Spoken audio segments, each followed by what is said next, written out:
E é neste clima assim tão gostoso que nós vamos passar a parte final do nosso jantar hoje. Quero convidar o Dr. Rogério Greco para que fique aqui pertinho de mim um instante.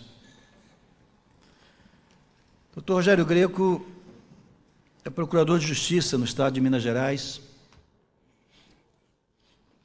professor de Direito Penal da Escola da Magistratura do Estado do Rio de Janeiro, a conhecida EMERGE. Ele é professor do curso de pós-graduação da Pontifícia Universidade Católica do Estado de Minas Gerais. É fundador de duas instituições importantes para os cultores do direito, o Instituto de Ciências Penais, e é fundador da Associação Brasileira dos Professores de Ciências Penais. Ele é mestre em Ciências Penais pela Universidade Federal de Minas Gerais e é doutorando em Política Criminal pela Universidade de Salamanca, na Espanha. Este homem que nos honra hoje com a sua presença, que nos honra com a sua palavra,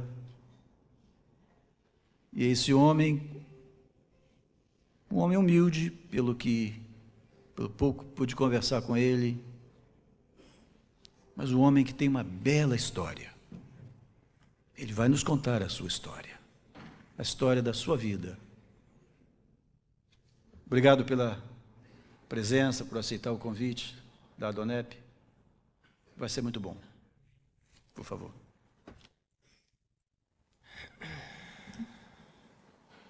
Boa noite.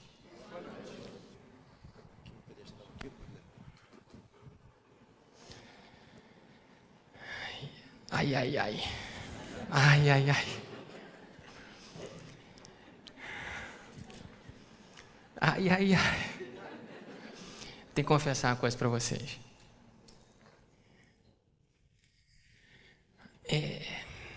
Eu não fico intimidado de falar na frente de pessoas, não fico intimidado de falar na frente de autoridades. Isso não é um problema para mim. Não é um problema. Tem 15 anos que eu faço isso. Agora, estar aqui falando de Jesus é outra coisa. É outro nível. Tem nada a ver com as brincadeiras que a gente faz em direito penal, com as teorias que a gente cria que não resolvem os nossos problemas. Tem nada a ver, é outra coisa. E eu estava vindo para cá e estava ali no carro passando por alguns lugares assim que lembraram a minha infância, minha adolescência aqui no Rio. Sou carioca, mas tem 18 anos que eu moro em Minas. E Deus estava me trazendo à memória assim tanta coisa, sabe? Tanta coisa. Falando assim, filho, você lembra disso? Você lembra daquilo? Você lembra quando você chegava na padaria e ficava doido para alguém comer um cachorro quente, um sanduichinho qualquer que o sujeito da padaria colocasse o ketchup em cima do balcão? Porque eu e a minha turma, a gente só comprava um pão de sal. E ficava doido para o cara colocar o ketchup, porque era pão com ketchup. Isso dava uma felicidade na gente. E o sujeito escondia o ketchup. E Deus foi me revelando, sabe, me mostrando assim um monte de coisa. O que eu fazia antigamente, aonde Deus me colocou. Eu estava conversando com a Érica aqui, uma colega que a gente encontrou acho que foi em Brasília, agora é. E assim, eu dando uma palestra no Superior Tribunal Militar, e até falei brincando, beijei até o ministro lá. E assim, eu fico pensando, Deus, por que o Senhor está fazendo isso comigo? Eu sei quem eu sou. O Senhor sabe quem eu sou. E por que o Senhor está fazendo isso comigo? Sabe, essas coisas, Deus tem feito coisas grandes na minha vida sem eu merecer. Eu não mereço absolutamente nada. Não mereço nada. E hoje eu vim aqui falar com vocês exatamente isso, exatamente o que Deus tem feito na minha vida. Eu cresci aqui no Rio, minha adolescência foi uma adolescência vou dizer que muito complicada, mas também não foi uma adolescência santa. Nem posso falar muito que o coronel está aqui, quase prendeu o irmão Luiz quando ele falou que tinha um R15, né? Tinha, já não tem mais. Hoje ele é livre em Jesus, irmão. E... Amém, é verdade. Deus fez ali desarmamento para ele. E eu me lembro que quando eu tinha 14 anos, meus pais se separaram. E assim, eu tive que começar a trabalhar muito cedo. Eu fui boy de despachante, colhi cartaz em poste, entreguei papelzinho na rua. E Deus foi me moldando desde muito cedo. E eu fui crescendo, com 17 anos entrei numa faculdade de Direito. E quando eu entrei naquela faculdade, num período da noite, no turno noturno, eu entrei naquela escola, naquela faculdade de Direito, do jeito que eu andava, de chinelo, bermuda, camiseta. Quando eu entrei naquela faculdade, vi a turma toda de terno e gravata, do jeito que vocês estão aqui. E aquilo me deu um baque tão grande, aquilo para mim foi um choque tão grande. Eu não estava acostumado com aquele tipo de coisa. Eu estudei a vida inteira no Colégio Pedro II, não sei se vocês conhecem o Colégio Pedro II. Eu tinha minha turma, né? Eu tinha o meu grupinho, a gente andava, a gente tinha uma maneira de ser, uma maneira de se vestir. De repente eu entro na faculdade de Direito, eu fiz Direito por um grande lance. Deus me revelou por que eu tinha que fazer Direito. Porque não caía matemática no vestibular. Essa foi a minha opção. Deus é bom, irmão, ele sabe que eu não conheço matemática. E eu fiz Direito porque eu não tinha matemática. As pessoas falam, por que você fez Direito? Eu fiz Direito porque não tinha matemática. Não tem negócio de teste psicotécnico, não tem nada disso. Fiz Direito porque não tinha matemática. E entrei naquela faculdade de Direito com 17 anos. Cheguei naquele turno à noite, aquilo me deu um baque tão grande, não estava acostumado com aquele tipo de coisa. E eu saí dali daquela sala imediatamente, fui direto na secretaria da faculdade. E fui perguntar se tinha seleção para time de futebol de salão, que na época a faculdade tinha um time de futebol de salão. E, assim, modéstia à parte, eu jogo direitinho, né? Assim, quem me conhece acha que eu sou uma mistura de Ronaldinho com Romário. Assim, eu não falo nada de mim, não gosto de falar coisa de mim, né? Eu estou dizendo que as pessoas dizem. E fui fazer um teste, né, de futebol na faculdade e fiquei jogando. 2 anos eu perdi da faculdade jogando futebol. 2 anos. Eu mal entrava na sala de aula. Eu entrava, assinava a lista de presença e ia jogar bola. Ou assinava a lista de presença e ia jogar ping-pong. Mas Deus sabe o que faz. Porque ninguém é maduro aos 17 anos. Né? Homem assim até é mais difícil amadurecer. Tem homem que vai do verde ao podre sem passar pelo maduro. Né? Assim, acontece, né? Acontece. É assim, às vezes acontece. Eu não estou dizendo que é a regra, mas eu estou dizendo que às vezes acontece. Mas eu fiquei 2 anos, eu perdi 2 anos na minha faculdade. Deixei de aproveitar, na verdade, por imaturidade. Nos 2 últimos anos, minha ficha caiu, eu comecei a estudar, me formei, e aí veio o grande dilema do advogado. Devem ter muitos profissionais do direito aqui, muitos advogados aqui. E assim, eu não sei o que aconteceu com vocês, quando vocês se formaram, mas comigo, o que aconteceu foi que eu não tinha clientes. Eu não tinha cliente. Eu tinha um escritório, eu e um amigo de faculdade. No final da faculdade nós montamos esse escritório. Nós inicialmente éramos 12, 13, alguma coisa assim. Não entrava cliente nenhum no escritório. O primeiro cliente que entrou no escritório, ninguém se preocupou em pagar a despesa, todo mundo já aqui. Eu falei, meu irmão, tem que pagar. Não, tem que dividir. Eu falei, não pode ser assim, né? Tem que pagar as coisas primeiro. A sociedade se desfez no 3º, 4º mês e ficou um amigo, né? Um grande amigo que eu tenho aqui no Rio, a Bíblia fala que tem amigo mais chegado que irmão. E eu até, infelizmente, convidei o Cláudio, ele não pôde vir aqui, tinha um probleminha, mas eu queria tanto que o Cláudio tivesse. E montamos o escritório e ninguém nos procurava. E o Cláudio, ele tinha um outro emprego, ele tinha como se manter, e eu não. Meus pais eram separados. Meu pai, assim, foi muito ruim com a minha mãe. Eu não guardo mágoa do meu pai, não guardo mesmo. Mas, assim, eu acredito que até isso foi Deus moldando meu caráter mesmo, sabe? Amassando barra para que eu pudesse amadurecer. Passar pelo maduro, ainda não cheguei ao podre, né? Eu estou assim. Mas, enfim, Deus foi trabalhando comigo. E E a gente tentava trabalhar como advogado, mas quem é que vai te procurar com 21, 22 anos? Quem que procura um advogado em sã consciência com 22 anos? Não, numa boa, não quero ofender ninguém, não é isso, não me entenda mal. Mas só te procura parente, é só parente. Para não pagar, não paga. Porque se você vai cobrar, a sua mãe já fala assim, você não vai me fazer um papelão de cobrar da sua tia. É a única pessoa que podia jogar um capilé e não paga, sabe? Então, assim, isso me fez crescer também, porque Deus tinha outros planos para mim. E eu comecei a enveredar na tentativa de fazer um concurso público. E devem ter muitas pessoas que já fizeram concurso público, estão tentando fazer um concurso público na nossa área. E é muito difícil. No meu estado, por exemplo, abrem editais para o MP, para a magistratura, e 4.000 pessoas, às vezes passam 10, passam 5, já teve concurso que passaram 3 pessoas, de 4.000. Então, quer dizer, é um concurso muito difícil, e a gente tem que estudar muito. Eu comecei a estudar. Nessa época eu não conhecia a Deus do jeito que eu conheço hoje. Eu era muito cachorro. Eu não tinha coragem de pedir nada a Deus. Eu não tinha coragem de me dirigir a Deus. Eu era muito cachorro. Eu achava, eu não mereço pedir nada, eu tenho até vergonha de falar com o Senhor. Mas, nos momentos aqui de angústia, eu só pedia uma coisa, eu nunca pedi a Deus para passar em concurso, nunca pedi. Eu só falava assim, Deus, me dá força de vontade para estudar. Eu só quero isso. Força de vontade. Não importa quando eu vou passar, eu só quero ter força de vontade. Eu quero acordar e ter desejo de estudar. É isso que eu quero, acordar e ter desejo de estudar. E Deus foi me dando essa força de vontade. E eu estudava 10, 12, 14 horas por dia.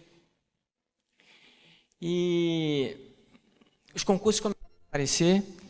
Como eu tinha já esse escritório formado aqui no Rio, advogar é gostoso. O problema da advocacia é juiz e promotor, que atrapalha tudo. E serventuário é complicado, rapaz. É você ter um pouquinho de poder que você acha que você já é a última bolacha do pacote. É assim que a coisa funciona. Mas é gostoso advogar. E eu queria manter o escritório e queria fazer concurso para procurador do Estado ou procurador do município. Nem direito penal, para vocês terem uma ideia, que é aquilo que eu mais estudo hoje, nem direito penal eu gostava. Eu achava muito chato o direito penal, era muita teoria, era muito isso, era muito aquilo outro. Eu queria uma coisa que me permitisse o que a gente dizia na época, né? Eu queria um fixo, né? Ou seja, uma segurança e poder advogar. E comecei a estudar muito, eu sei que tem muitos bacharéis aqui, eu comecei a estudar muito direito constitucional, administrativo, tributário, que era o forte do concurso procurador do Estado e procurador do município do Rio. Era muito, não estou querendo, hoje é o nosso primeiro encontro, não quero que ninguém me entenda mal, ninguém me compreenda mal, que não é essa a minha personalidade. Mas eu era muito bom nessas 3 matérias, muito bom. Abri o concurso de procurador do município, fui fazer a prova, e na primeira etapa, só para que vocês entendam o quanto eu estudava bem essas matérias, eu tirei 10 em constitucional, 9 em administrativo, 9 em direito tributário. Paralelo a esse concurso, abri o concurso de defensor público do Rio. E eu não sei se é assim hoje, mas na minha época o concurso aqui no Rio ele era muito demorado. Ele era feito em várias etapas. Você fazia um provão, depois você fazia uma prova específica de penal e processo, depois a outra civil e processo, depois a última constitucional, administrativo e tributário. O concurso era muito arrastado. Mas eu me inscrevi no concurso de defensor também. Quando a gente está querendo fazer concurso, a gente quer fazer todos, né? Na verdade, a gente quer passar em algum. Embora a minha predileção fosse procurador do Estado ou do município. Fiz a primeira prova do concurso de defensor, o resultado saiu rápido. Fiz a segunda etapa, que era penal e processo, passei. A terceira etapa, civil e processo, passei. Fui para a última etapa do concurso, justamente aquela que eu mais sabia, constitucional, administrativo e tributário. E a gente que está fazendo concurso, parece que a gente tem mania de querer dar satisfação para as outras pessoas. Se alguém aqui, isso agora é um conselho, não é Deus falando não, viu? Sou eu. Se alguém, tem irmão que fala, ó, Deus está falando contigo, não é nada de Deus está falando, um conselho meu. Se alguém quer fazer algum concurso, conselho de amigo, de irmão, não diga nada para ninguém. Para ninguém. É sério. Sabe por quê? Por um detalhe. Ninguém quer o seu bem. Ninguém. Sabe por quê?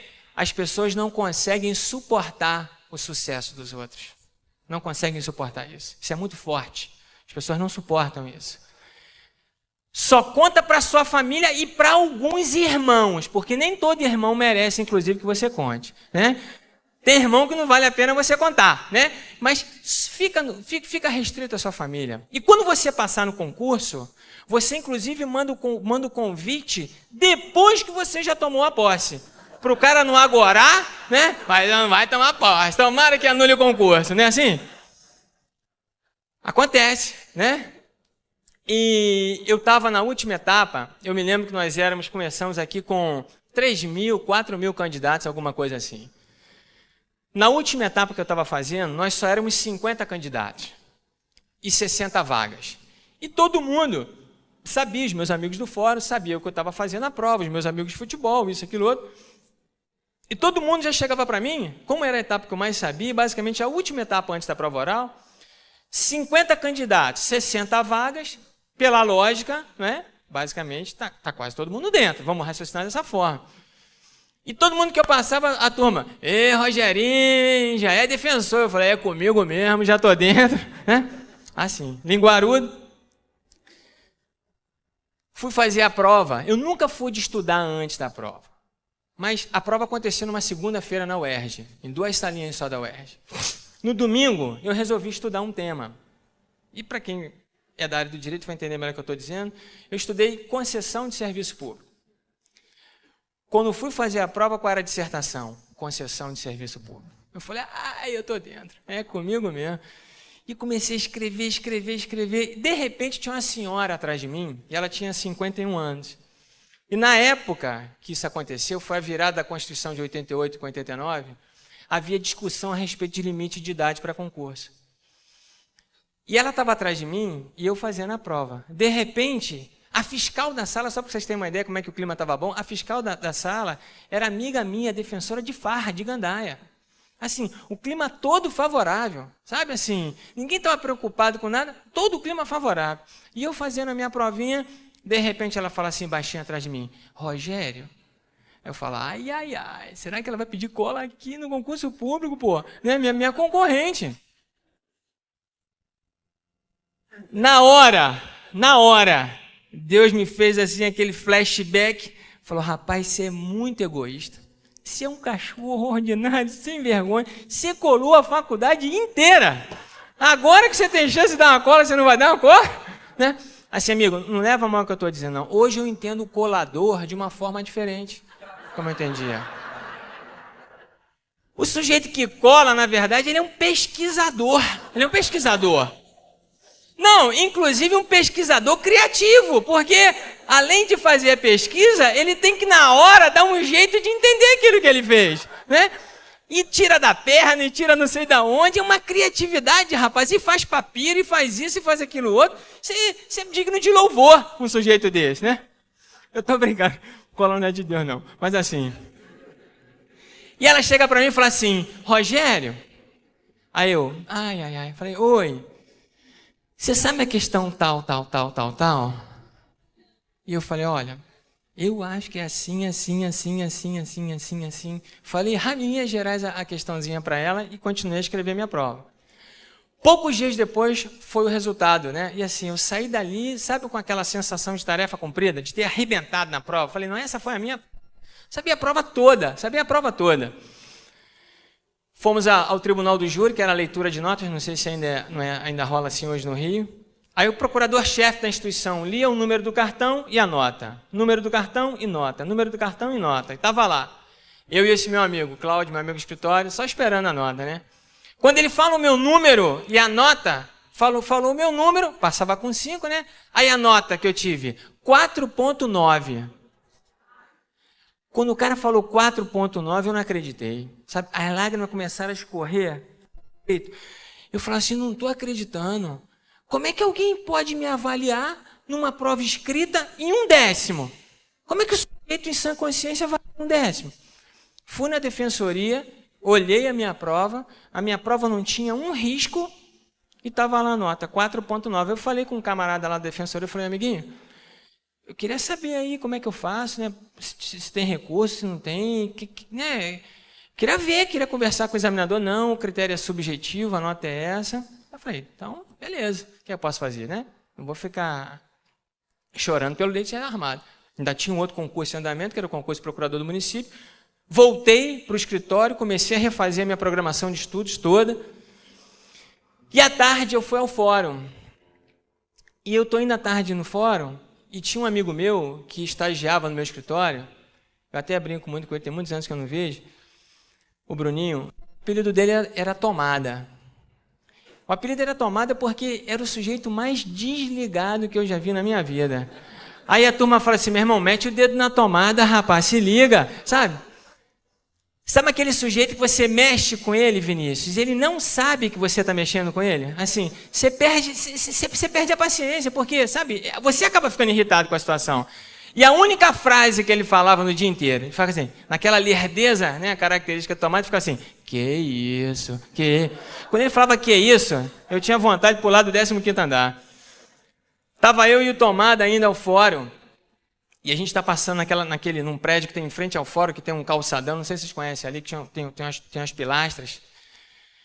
E tinha um mendigo, a distância mais ou menos deve ser daqui até a parede, e tinha um mendigo deitado ali, no momento que a gente estava passando, mas o sujeito sujo, aquele cara que tinha um cabelo que, sabe assim, não dá para entrar o pente, não é descer o pente, não dá para entrar o pente no cabelo do cara. Aquele cara todo fedorento, maltrapilho. Esse cara se levanta e vem correndo na minha direção. De repente esse mendigo pega a minha mão, aperta a minha mão e fala assim, ô doutor promotor, o senhor não vai me prender não, né? O cara falou, que promotor, rapaz, eu já todo limpinho por fora, aquele mendigo fedorento, rapaz, aperta minha mão, já fui cheirando a mão, batendo a mão assim. E o Tomada, que é o desligado, que estava comigo no Profórum, chega para mim e fala assim, aí Rogerinho, quem sabe isso não é um aviso de Deus para você fazer concurso para o Ministério Público? Rapaz, Deus usa uma jumenta para falar com Balaão, não vai usar o Tomada? Fala sério, né? Usa uma jumenta, não vai usar o coitado do Tomada, tadinho, que até falar ele fala, né? Eu falei, que rapaz, que concurso pro MP, o quê, rapaz? Uma semana depois abriu o edital do MP de Minas. Fiz a primeira, fiz a segunda, faz 18 anos que eu estou no Ministério Público de Minas. Só queria te dizer uma coisa, Deus tem o melhor reservado para você. Não que a defensoria não fosse boa, não é isso. Mas Deus queria que eu tivesse no Ministério Público e em Minas Gerais. Era lá que Ele queria que eu tivesse. No Ministério Público, é porque eu não vou ter tempo de falar com vocês aqui, mas no Ministério Público, Deus já fez coisas na minha vida que são inacreditáveis. Inacreditáveis. Passei no concurso, me casei em Minas. Quando minha filha tinha 1 ano de idade, me separei da minha primeira esposa. Conheci a minha atual esposa. Nós nos casamos. E a gente estava no hotel no Nordeste. E meu casamento já tinha acabado. Já não gostava mais da minha esposa. Ela já não gostava mais de mim. E vocês sabem que hoje casar e separar é a coisa mais fácil do mundo. Hoje nunca foi tão fácil você ficar com alguém. Nunca foi tão fácil também você separar de alguém. E a gente começou a conversar no hotel e ela falando, olha, nós estamos precisando de alguma coisa espiritual, porque, sabe, o casamento não está legal, a gente vai acabar se separando. E a gente já estava quase tomando essa decisão de se separar mesmo. E nós voltamos e Deus colocou uma pessoa para conhecer, na frente, na verdade, da minha esposa, uma prima dela, que já não via há muitos anos. E essa prima levou a Fernanda para uma igreja em Belo Horizonte. E ela começou há 3 meses a frequentar essa igreja. E assim, eu vou te falar uma coisa, irmão. Vocês estão me conhecendo hoje. Mas eu era o último da fila para pensar em conversão. O último da fila. O último. Esse negócio de ficar só falando de religião, de Jesus, isso para mim estava por fora. Quantas vezes eu ridicularizei as mães dos meus amigos, e com eles ridicularizando também, porque iam ir à igreja, iam isso. Olha o que Deus faz comigo. Deus me traz aqui para falar dele, sabe? Depois de tanta cachorrada que eu fiz, tem que ser muito bom, tem que ser muito amoroso, tem que ser muito fiel para fazer isso. Não é um Deus qualquer, é Deus. E 3 meses se passaram e me despertou uma curiosidade de ir a essa igreja. Eu fui. E quando o pastor começou a falar a respeito da palavra de Deus, aquilo entrou no meu coração como se fosse uma flecha. Deus assim saiu arrebentando dentro de mim. E eu falei, meu Deus, como é que eu nunca escutei isso? Como é que eu nunca soube dessa verdade? Por que ninguém nunca falou isso comigo? E cada vez que ele falava, Deus ia, sabe, como se fosse uma bigornada na minha cabeça. É assim, assim, assim, assim, assim, assim. E Deus foi começando a trabalhar no meu coração. Deus foi começando a restaurar o meu casamento. E a minha esposa sentiu vontade de ter filhos. Eu já tinha uma filha do primeiro casamento. E querendo ou não, a mulher quer ser mãe. A mulher tem um instinto de maternidade. Toda mulher quer ser mãe. No fundo, mesmo aquela que diz que não quer, ela quer. Ela quer ser mãe. Porque Deus colocou esse instinto na mulher. A mulher tem um instinto de maternidade, ela quer ser mãe. E minha esposa tinha passado num concurso aqui do Tribunal de Justiça do Rio. Estava morando aqui. E a gente ela tentando engravidar e não conseguia engravidar de jeito nenhum. E ela fez um exame, fez uma videolaparoscopia e foram detectadas 5 causas de infertilidade. E era impossível ela engravidar, impossível. A fita dela foi levada num congresso internacional em Belo Horizonte e os médicos que analisaram aquela fita disseram, não tem a menor possibilidade dela engravidar. E eu falei, olha, Nanda, agora que a gente conhece ao Senhor, agora que a gente conhece verdadeiramente a Deus, a única coisa que a gente tem que fazer é orar. É pedir a Deus para que abra sua madre, pedir a Deus para que restaure, para que te cure. E vamos agora aguardar no Senhor, vamos descansar, a gente não pode fazer nada. Nós tentamos, inclusive, uma adoção e nós fomos rejeitados na adoção, só para que vocês tenham uma ideia. Fomos rejeitados, porque a assistente social disse que a Fernanda tinha amor demais e ela ia sufocar a criança. Fala sério uma coisa dessa, rapaz. Fala sério. Você acredita nisso? Mas eu sei por quê. É Deus também trabalhando. Não era para a gente ter adotado. Embora a gente quisesse. E a Fernanda estava no Rio e eu estava em Belo Horizonte. E eu estava na minha igreja. E o meu pastor começou a falar. E eu nunca tinha lido a Bíblia. E estava começando agora a estudar, começar a entender a palavra de Deus.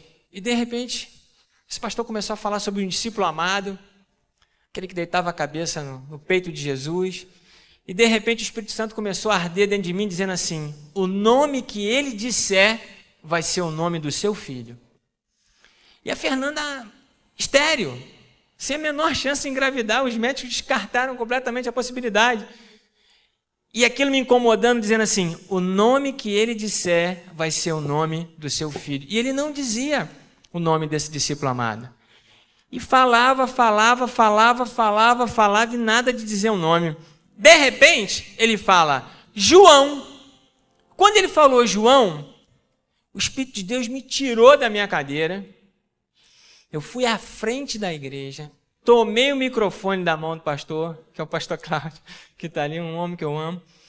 Tomei o microfone da mão dele e falei assim com os irmãos, falei, olha, não sei o que está acontecendo, sou recém-convertido, vocês sabem que a minha esposa não pode engravidar, o nome dela inclusive consta na lista de oração, vocês estão orando para que ela engravide, não sei se foi Deus que falou comigo, mas se foi ele que falou, ele disse que a Fernanda está grávida e o nome do meu menino já se chama, o meu menino já tem nome e se chama João.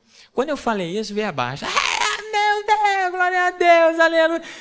Veio abaixo a igreja, né? Veio abaixo, porque eu estava dando testemunho de fé, é ou não é? Veio abaixo a igreja.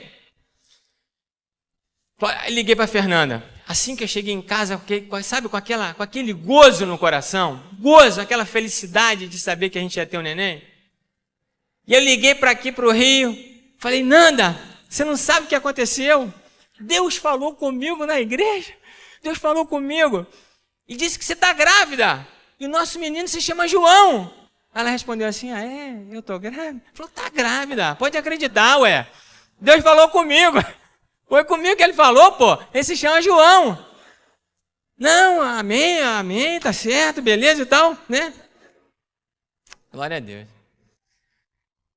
Primeiro mês, nada. Segundo mês, nada. Terceiro mês, eu já não tinha nem coragem de entrar na igreja. Eu já cumprimentava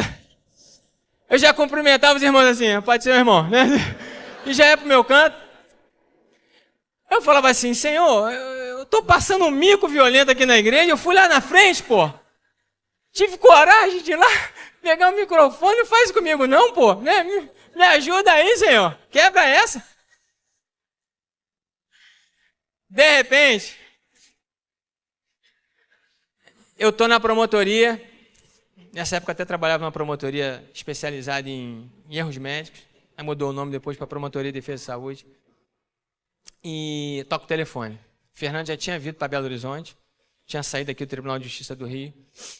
Tinha passado num concurso lá na Justiça Federal de Minas, na região de Minas. E aí, estou na promotoria, toco o telefone. E a Fernanda do outro lado da linha chorando, só falava assim, vem para casa que Deus é fiel. Vem para casa que Deus é fiel. Aí eu falava, não, eu sei que Ele é fiel. Mas me fala o que está acontecendo, não posso sair. Não, vem para casa, você tem que vir, Deus é o fiel, vem para casa, vem para cá. Eu falei, fala, pelo amor de Deus, fala, o que está acontecendo? Não posso, vem para casa. E fui correndo para casa, deixei tudo lá na promotoria, fui correndo para casa, morava perto do meu trabalho. Quando eu cheguei em casa, está a Fernanda ajoelhada ao lado da cama, e em cima da cama, um fax. A minha sogra tinha conversado com a Fernanda começou a sentir umas dores no seio, alguma coisa assim. Minha sogra, né? Não vou falar macaca velha, que é uma expressão ruim para sogra, né? Assim. Não vou. Não, mas é o modo de ser, de falar, não tem nada a ver, ué. É expressão, rapaz, leva a coisa mal, não, pô, né? Força de expressão, eu amo a minha sogra, gente boa demais. Mas macaca velha. Fala assim, ó, faz um exame. Quem sabe você está grávida? Fernanda, não estou grávida porque está descartada a gravidez, né? E ela fez o exame, eu cheguei em casa, estava lá o exame de sangue, acho que de 0 a 100, não me lembro agora, não era gravidez. E o exame dela estava 1 milhão e tal, o negócio do exame lá. E aquela alegria, quando eu olhei aquele exame, eu falei, Nanda, você está grávida, glória a Deus. E ajoelhamos, oramos, agradecemos ao Senhor, aquela coisa toda, aquela alegria. Chamamos todo mundo à noite, né, para comemorar. Os parentes todos, não, vamos lá em casa, vamos comemorar, e ter coxinha, Coca Light, né, assim, comemorar. Aí fomos comemorar, comemoramos.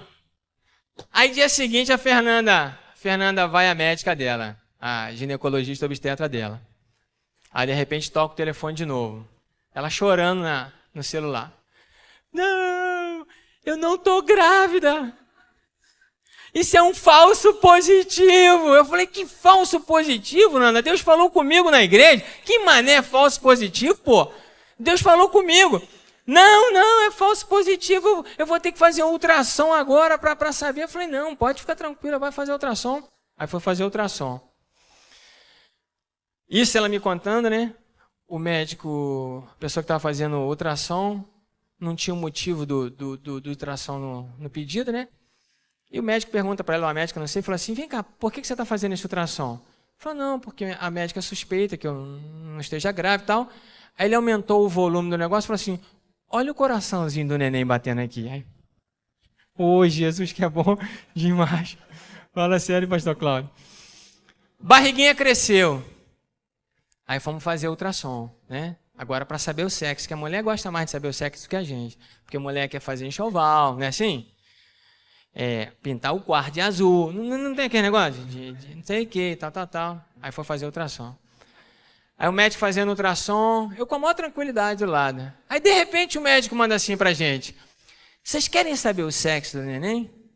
Eu falo assim, esse cara não sabe que é meu chegado. Já tem até nome, rapaz, quer saber sexo do neném? É João, rapaz, pode ver o negócio aí. Aí ele tá fazendo ultrassom. Aí ele fala com maior felicidade assim, é menina! Eu falei, menina? Que menina, rapaz? Fala sério, pô. Olha esse negócio aí, pô. Esse teu aparelho tá escangalhado, rapaz. Foi Deus que falou comigo. Menina. É, ué. Tem uma aguinha? Tem uma aguinha? É. Falei, que menina, rapaz? Não é menina, certeza absoluta. Ai, ai, ai. Aí, não, glória a Deus. Não é que eu não gosto de menina assim, né? Mas menina, mas porque Deus tinha falado. Obrigado. Tá, beleza. Valeu, obrigado.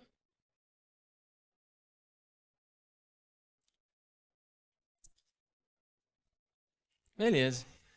Nasceu a primeira menina e Deus tocou. E aí, Deus deu o nome para Fernanda, Emanuela, que quer dizer Deus conosco. 6 meses depois, para quem era estéril, engravidou de novo. Engravidou, barriguinha cresceu, vamos lá fazer ultrassom. Aí lá vem o médico perguntar de novo, quer saber o sexo? Aí eu já não estava mais com aquela bola, né? Mas ainda me garantindo, falei, tô aí, doutor, pode falar o sexo aí. Menina! Eu falei, não, agora não. Faz isso não, porque você ofende, rapaz.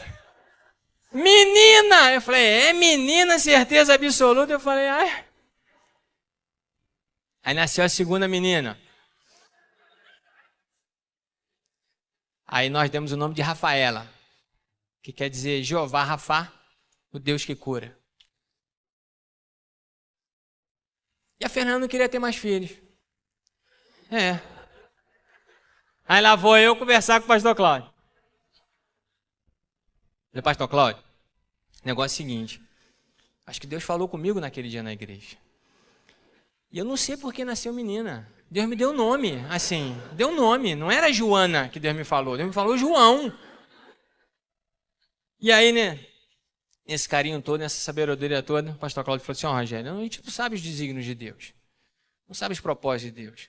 Mas se de repente Deus tivesse te dado João, você teria perdido essas bênçãos. Você teria perdido a Emanuela, teria perdido a Rafaela. E eu vou falar uma coisa para vocês. As minhas meninas são grudadas comigo, a Fernanda Timoena pode dizer isso aqui, elas são grudadas comigo de um jeito. Eu saio de casa, elas choram de desidratar. Sabe assim? Desidratar.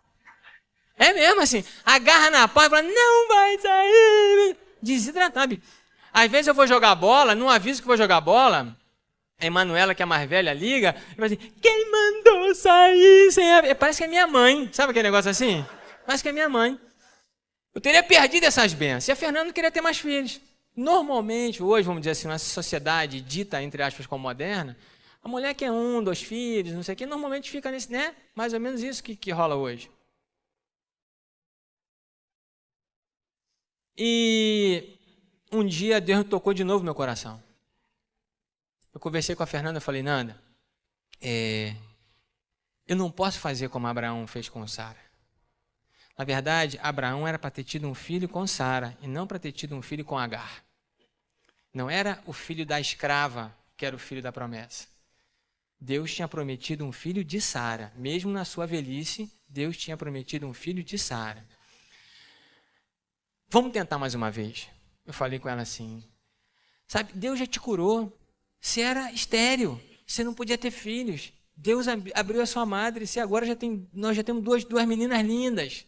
Minhas meninas são bonitinhas demais. Parece tudo comigo, assim. Tô brincando, parece tudo com a mãe. Assim, bonitinha demais. E, sabe, eu falei com ela assim, mas eu tenho que tentar uma coisa entre mim e Deus. Sabe, eu acho que Deus falou comigo na igreja, eu acho que Deus me prometeu. Não é pelo sexo, não quero que vocês entendam isso. Porque menina com pai, ó, meu irmãozinho William aí, pai do William. Menina com pai é carinhosa demais, demais, demais. O meu menino...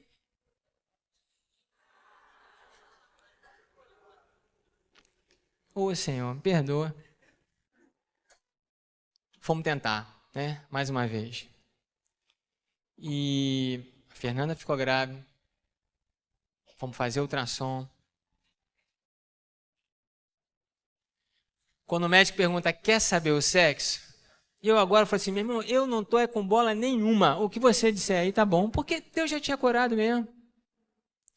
E ele fala assim com aquele carinho todo, é menino. E a Fernanda começou a chorar tanto, porque era o João. E eu queria que vocês entendessem o seguinte, João foi uma promessa de Deus. Deus cumpre aquilo que ele promete. Deus tem tantas coisas para a vida da gente, tantas coisas para a vida de vocês. E a família nossa é uma família maravilhosa. E eu estava na Espanha, eu faço um curso fora. E de repente, eu estou falando com a Fernanda no telefone, pelo MSN. Ela estava aqui no Brasil com os meninos, eu estava na Espanha, agora sei lá, acho que foi em janeiro, né? E ela fala assim comigo, eu tenho uma coisa muito séria para te contar. Eu quero que você me ligue agora, que é urgente. Eu tenho que falar com você agora. Eu falo, nós já estamos falando, fala para mim, o que é? Não, você tem que me ligar, eu quero falar com você agora, quero falar com você agora. Eu falei, não, me fala. Sabe aquela coisa de mulher que não fala na hora que você pede?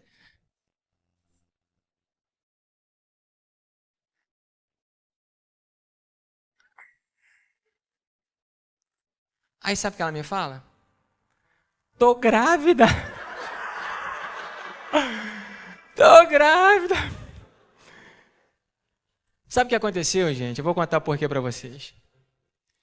Quando eu recebi o nome João, de Deus, na igreja, meu filho se chama João Paulo. O meu sogro se chama Paulo.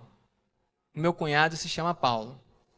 E uma vez a Fernanda falou comigo assim, não, esse nome Paulo é bom porque eu estou homenageando meu pai. Aí eu falei, na hora a gente é ruim, sabe? A gente tem um coração duro. Eu falei assim, pô, por que homenagear teu pai? Tem que homenagear a mim, pô. Fala sério, né? Porque o irmão dela já tinha homenageado o pai. Não é a vida inteira, gerações e gerações, homenageando a mesma pessoa, né? Falei, não, agora eu que tenho que ser homenageado. E eu senti que, sabe, isso machucou o coração da Fernanda. E como Deus, assim, cumpriu sua promessa na minha vida, me dando João, a Fernanda engravidou de novo porque no coração dela ela sentia a necessidade de ter um outro filho. E vocês adivinham agora qual é o nome dele? Que Cláudio, rapaz? Fala sério. Cláudio é o meu pastor, eu me chamo Rogério. Adivinha qual é o nome do menino? Vou perguntar de novo. Olha, levanta aí, Nana. Essa é minha esposa.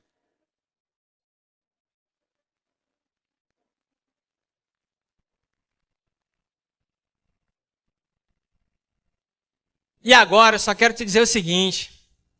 Eu só esqueci de pedir a Deus para fechar a madre. Porque eu só pedi para abrir. Sabe aquela coisa do rodízio, que é o verde e o vermelho? Para Deus, o pedido está em aberto. Eu tenho que chegar para ele agora, Senhor, fecha, tá bom? Porque com esses são 5 filhos. Tá bom. Vocês acham que tá bom, 5? Eu queria até que vocês me perdoassem, meu tempo já passou e muito que eu tinha que falar com vocês. Eu tinha tantas coisas, na verdade, para falar, tantas coisas que Deus tem feito na minha vida, tantos milagres, um milagre atrás do outro, sabe assim? É uma coisa que transborda, esse relacionamento com o Senhor, uma coisa assim, sabe? Ele é muito, muito, muito, muito grande. E eu queria que vocês tivessem isso também. Isso não é um privilégio para mim, não. Deus não é bom, não é amoroso só comigo, não. Eu sou o que menos mereço bênçãos aqui, sou eu. Eu sei quem eu sou. Eu sei. Deus me conhece. Ele sabe quem eu sou. Você pode não me conhecer. Você pode ver uma aparência. Você pode ver uma pessoa falando com vocês aqui, achando até que eu sou bonzinho. Mas Deus sabe quem eu sou. E Deus tem feito assim, tem me dado bênção sobre bênção, bênção sobre bênção. Deus pode te curar, Deus pode te trazer, sabe? De lugares assim, onde você estava, te colocar em lugares onde você nunca imaginou. Eu me lembro quando eu vinha com meus colegas de ônibus para a praia. Assim, a gente já vinha com a esperança de dar calote, sem dinheiro inclusive para passagem. A gente descia pela janela, descia pela porta traseira. E assim, a gente era feliz também, não vou dizer que a gente não era, né? Mas assim, eu olho para trás e falo, Senhor, o que o Senhor está fazendo comigo? O Senhor me deu um dom que é o dom de escrever. Eu gosto de escrever, eu tenho prazer em escrever. Tem um irmão, né, amado, que é o William, que é o meu editor, mas além do meu editor, meu irmão do coração, juiz federal aqui no Rio. Edita os nossos livros e assim, para livro de direito, nós já vendemos mais de 100 mil cópias. Isso é muita coisa para um livro de direito, para um livro de direito penal, com mercado com tanta concorrência, com tanta coisa. Deus vai abençoando. Eu coloquei uma nota do autor nesse livro, onde eu falo um pouquinho do amor de Deus. E eu tenho recebido e-mails e mais e-mails. Todo dia eu tenho recebido e-mails por conta dessa nota do autor. Pessoas se convertendo. Há 3 dias atrás, uma pessoa me mandou um e-mail que ela ia se matar durante a madrugada. E ela leu aquela nota, fez oração de entrega, entregou a sua vida a Jesus. E já estava feliz, sem conversar comigo, sem conversar comigo, só conversando com Deus. Ela leu aquela nota e sentiu a presença de Deus. Na hora, ela jogou fora aquela ideia de suicídio. Na hora, esse pensamento foi eliminado. Então eu tenho uma proposta para vocês aqui. Eu não posso ser egoísta. Deus não deu isso só para mim. Deus quer que eu divida isso com vocês. Quem quiser, você é livre para dizer sim ou não. Mas quem quiser receber a esse Jesus que eu recebi, vem aqui à frente, que eu quero orar por você. Pode vir sem vergonha, eu vou te falar uma coisa, não tem cara mais envergonhado aqui do que eu. E eu aceitei a Jesus, foi numa convenção nacional da DONEP. A primeira vez, o sujeito que estava pregando, o preletor fez o pedido, fez a oração de entrega, e eu fui correndo lá para frente para aceitar esse Jesus. E eu queria oferecer para vocês, se é que eu posso falar isso. E é engraçado que quando a gente fala no nome de Jesus, vocês vão começar a perceber isso. Você pode falar de Deus para todo mundo. Pode falar de Deus para todo mundo. Agora, não fala em Jesus, não, senão a casa cai. É diferente. Esse nome é muito forte, irmão. Esse nome é muito poderoso. Esse nome não é para estar na boca de qualquer um. Jesus não é qualquer um. E sabe, a gente que gosta de estudar, a gente vai ficando um pouquinho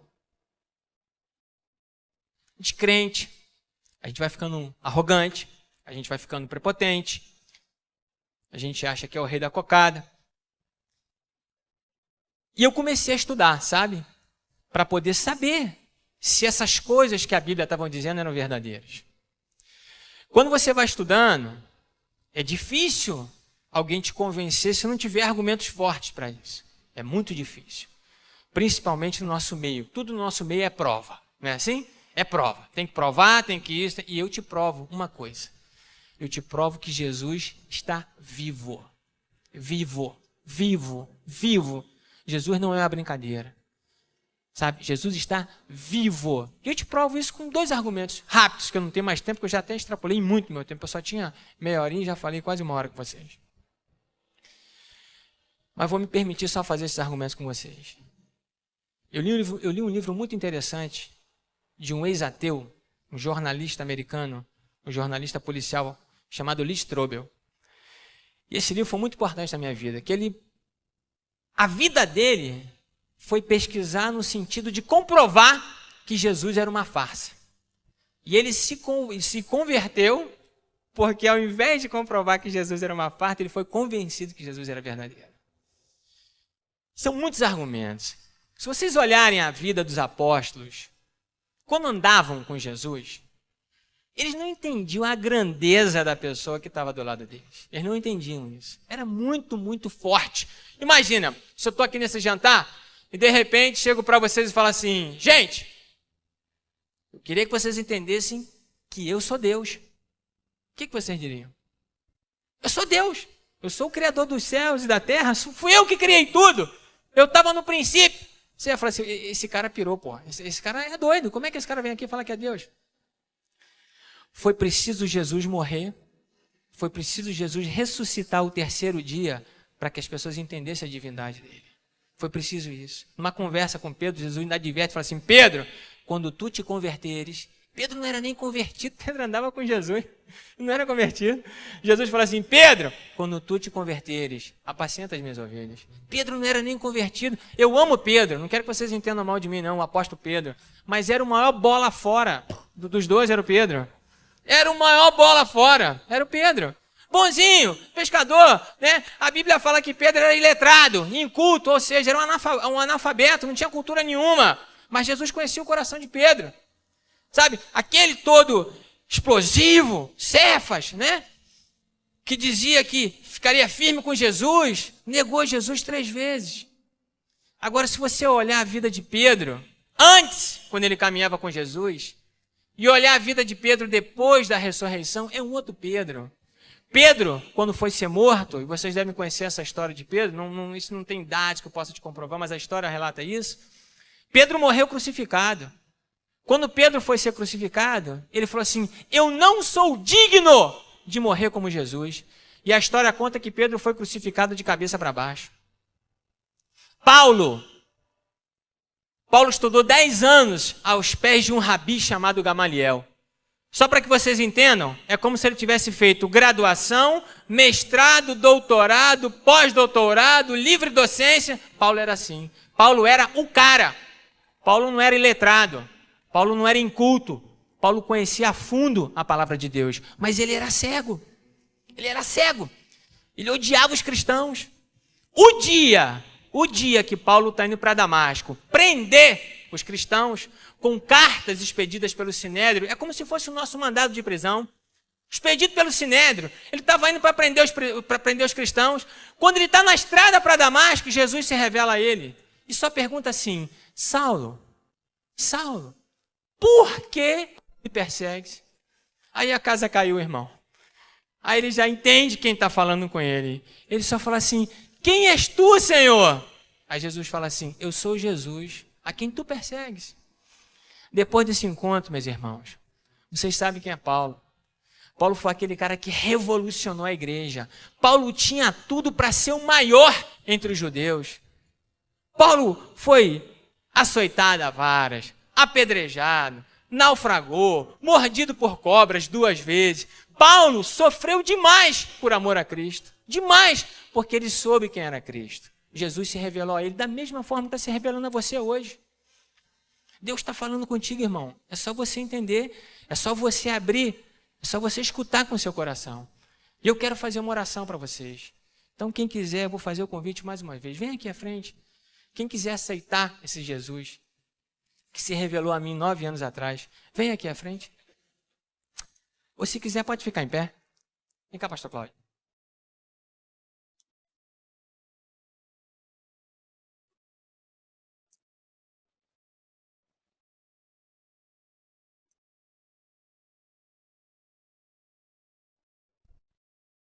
Eu gostaria que todos que estão aqui pela primeira vez, por favor, saia do seu lugar e venha aqui à frente.